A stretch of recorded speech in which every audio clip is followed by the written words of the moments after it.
Have you seen those TikTok videos where people say that eating a sour candy or biting a lemon can completely stop panic attacks? They are getting millions of views, and people in the comments swear that these tips work instantly. But as someone who's lived with panic disorder for years, I couldn't help but wonder, is this too good to be true? Could it actually be making things worse long term? Maybe. My name is Peter, and welcome to my channel, Anxiety Fitness. If you're new here, I share my journey overcoming panic disorder with agoraphobia and anxiety in general. Now, first of all, yes, these tips can work in the moment, and I've tried these and similar ones myself. But there's something really important about these techniques that nobody's talking about. And it might explain why some people continue to have serious panic attacks, and sometimes even an increase in panic attacks, even though they're using these methods. But don't worry.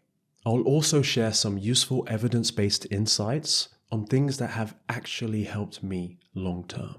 So the first video that caught my attention is by Dr. Joe MD on Instagram. He says, So I'm an ER doctor and I'm going to show you one of the coolest ways to break a panic or anxiety attack. Sour candies. How sour? The more sour, the better. Why? Because the intense sour taste acts as a sudden shock to your nervous system. While this isn't a cure for anxiety or panic disorders, it can serve as a quick trick to break the cycle during an acute episode, giving you enough pause to regain a sense of control. this video has millions of views, and there are loads of others sharing different tricks. There's people licking salt, like from little salt packets, biting into lemons because they're so sour, and even holding on to ice cubes.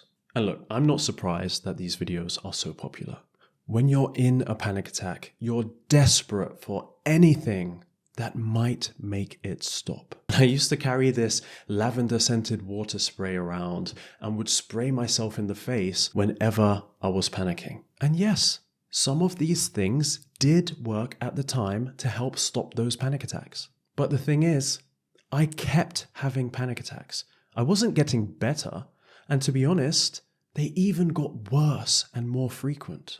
And worst of all, I'd have so much more anxiety in situations where I realized that I didn't have one of my safety tools with me. But why does this happen? Well, a few years ago, I interviewed Dr. Rita Santos. She's a clinical psychologist who specializes in anxiety disorders. And she explained something really important about these quick fix techniques that I think applies perfectly to these videos. She even told me why something as simple as a breathing exercise can actually be unhelpful in the long term if you're using it to stop a panic attack. So safety behaviors are those things we develop or are urged to do to keep ourselves safe. Deep breathing is something that people can read out there, hear about it, but is not going to work very well for quite high levels of anxiety, panic attacks. It might provide some relief at that point in time, but in the long term is creating the right platform for other panic attacks to occur. The reason for that to happen is that every time you do that, your brain is learning that if you didn't, something bad was going to happen. Wow. And therefore, the next time you are in the situation or you have a symptom, your brain has now learned that you need to do deep breathing or something bad's going to happen. And therefore is going to enter into survival mode, which means takes the anxiety even higher. So all those protective behaviors we use as far as anxiety is concerned are actually quite detrimental, because the information our brains are getting is that if we do that, something bad's going to happen. So the likelihood of it coming back is higher. So that's really interesting. By doing the thing that makes us feel safe, we're actually telling our brains that, oh, this panic attack is dangerous, so I need to be more scared of it later. So what Dr. Santos is describing in this clip are safety behaviors. And in psychology, these are the things we do to feel safe during anxiety, but they actually end up reinforcing the anxiety in the long term. And there's plenty of research on this. One study found that patients who had stopped their safety-seeking behaviors during exposure therapy showed a significantly greater decrease in catastrophic beliefs and anxiety than those who had maintained safety-seeking behavior. Whilst another study found that safety behaviors genuinely tend to interfere with inhibitory learning and exposure. And apparently, this is even true for social anxiety, as a further study found that exposure could be more effective if social phobics are encouraged to drop their safety behaviors in the feared social situation. Now, before I get into why these TikTok tricks might work temporarily, let's understand what's actually happening in your body during a panic attack. Your body has two different branches of the autonomic nervous system. Think of them like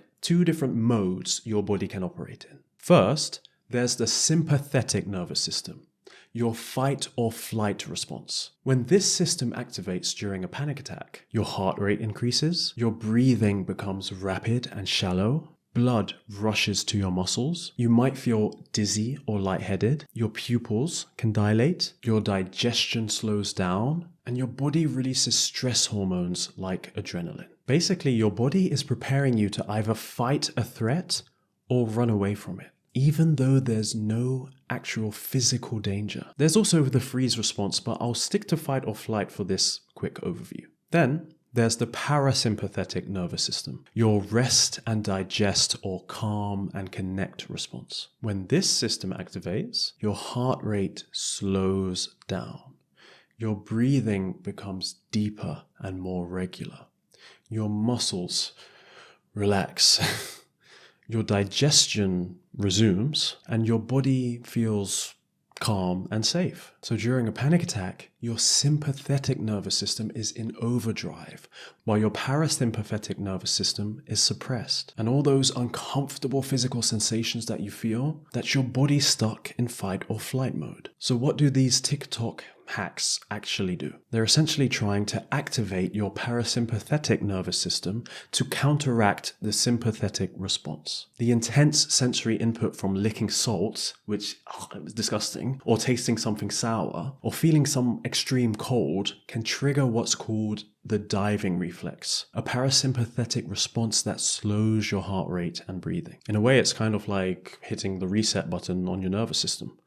But, and this is important, it doesn't address why your body is going into panic mode in the first place, and it stops you from learning that panic itself is not dangerous. And if you allowed the symptoms to go on, nothing would happen. You would be completely fine and most likely gain confidence in yourself, your body, and your ability to cope. So by stopping the panic attack, your brain is learning something very unhelpful.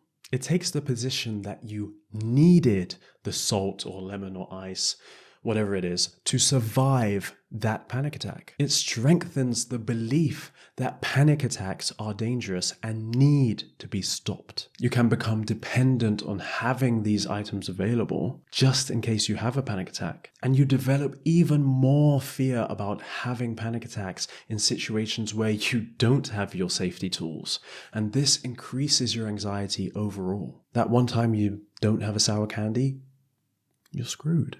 And this creates what psychologists call a maintenance cycle, where the very thing you're using to cope is actually keeping your anxiety disorder going. And this is what happened to me. So if these TikTok anxiety hacks, panic attack tricks are not going to work, what is going to work? Well, I'll tell you what worked for me and what the research shows long-term for panic disorder. So it sounds counterintuitive, and it's definitely easier said than done, but the most effective approach that I found is actually to lean into the panic, to surrender to it completely. When I started approaching panic this way, everything changed. Instead of fighting my racing heart, I'd think, go ahead. Come on, heart, beat as fast as you can, beat as fast as you want, go 20% faster. Instead of trying to control my breathing when I felt like I couldn't breathe, I'd just say, okay, breath, do whatever you want. Just breathe however you want. It's not up to me. Okay, my heart's racing. Just let it happen. Okay, just keep going. Keep going. I don't need to do anything. I don't need to control my breathing. Just let it happen. Just let it do what it needs to do. Keep going. Oh God, it's really muddy here. Okay, let me just go around, find somewhere dry. Okay. There's a tree. The sky. Oh wow, it's beautiful. Wow. I don't need to do anything because I'm already safe. Just keep going. I'm safe. This approach has a name in psychology. It's called anxiety acceptance or anxiety willingness. The idea is to prove to your brain through experience that these panic sensations, while absolutely horrible, aren't actually dangerous. Because I know most of you watching know logically, you understand that panic attacks themselves aren't dangerous, especially if the doctors have told you a million times, or maybe your therapist has been through it with you a million times. But knowing logically and knowing physically, to me, are completely different things. That's why you can still have panic attacks, even though you know logically that you're safe, because your body doesn't know that yet. Research published in the Journal of Consulting and Clinical Psychology shows that psychological acceptance of anxiety symptoms predicts better outcomes in treatment than active control strategies. So essentially, accepting anxiety symptoms works better than trying to control them. And that's what I was doing for most of my life. My turning point was when I started walking towards the fear rather than trying to avoid it. I literally changed my mindset to want to have a panic attack because I knew that facing it would put me one step closer to recovery, to getting over it, to understanding that I was safe. Now, I just want to be clear. I'm not saying that you should never use these techniques. There is a place for safety behaviors, especially at the start of your panic or anxiety journey, when you're still kind of learning. And sometimes you just need to get through a tough moment or a tough panic attack, and I completely understand that. But if you want to overcome panic disorder in the long term, relying on these tricks probably isn't the best way. And that's what I had to learn in therapy. One by one, I had to get rid of each of these safety behaviors. Another thing is, some of these tricks can work as great grounding exercises, but that's slightly different. And I'll do another video on grounding exercises and how to appropriately use them in the future. So make sure to like this video if you want to see that. So what do you think? Have you tried any of these tricks? Did they work for you in the moment? And more importantly, did you find yourself becoming dependent on them? Did they make your panic worse? I'd love to hear your experiences in the comments. This is based on my experience, therapy, and my own research, but you might have a completely different take. I think that the conversation is more important than just saying what's right or wrong to do. So if you found this video helpful, please give it a like and subscribe for more content about anxiety and panic. Thank you for watching, and remember, even if you can't see the light at the end of the tunnel, it's still there.